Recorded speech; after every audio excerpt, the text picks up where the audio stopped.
Да все нормально вообще. Я уже перчатки хочу снять, честно говоря.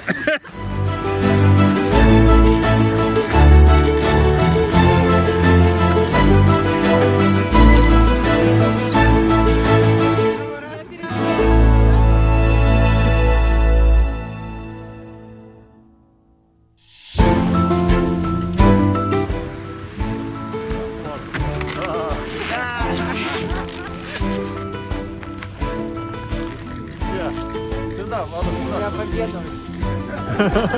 Расчет 1-1.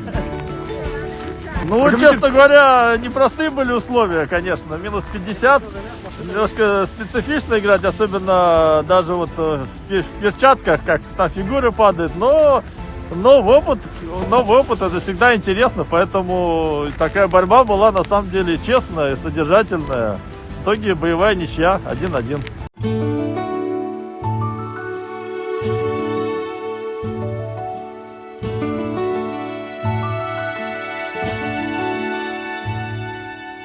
Музей на вечной мерзлоте находится в самом холодном городе мира. И удивительно, что в этом городе есть храм искусств. Это музей, где хранятся культурные сокровищницы. Мы давно говорим о том, что Якутия богата не только недрами, она богата прежде всего талантами. И мы доказываем это каждый день. Сегодня проходит шахматный турнир. Это высокоинтеллектуальная игра, любимая якутянами. И прекрасно, что она проходит в залах музея, где мы показываем искусство Якутии. Игра проходит на фоне произведений, говорящих о истории нашей республики, о наших традициях. Я думаю, это очень правильно, когда в музее проходит шахматный турнир. Идея пришла благодаря Владимиру Анатольевичу Егорову, который является президентом шахматной федерации Республики Саха-Якутия. Так получилось, что буквально перед Новым годом, в нашу зимнюю стужу, пришел к нам Владимир Анатольевич в музей и предложил провести в музее турнир. Конечно, сначала мы были очень удивлены, потому что спортивные соревнования в музее – это редкость. Но решили рискнуть и абсолютно не жалеем, потому что мы считаем, что музей – это пространство, это общественное пространство, где должны проходить очень важные, интересные мероприятия для всех нас, жителей Якутии. Прошу занимать свои рабочие места.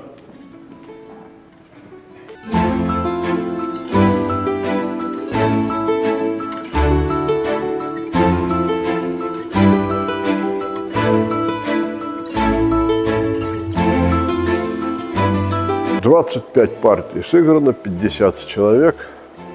Есть определенные сенсации.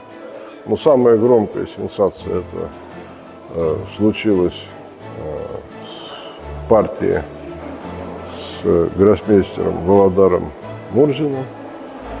Вот. Девочка сыграла в ничью с ним. Молодец. Вот. Ну, все бывает в шахматах. Вот. Мне просто хотелось бы пожелать, чтобы у всех участников турнир этот сложился. Ну, во всяком случае, старт дан. Старт дан не только этому турниру, старт дан всем этапам Кубка России в стране. Внимание, старт, черные, включили часы.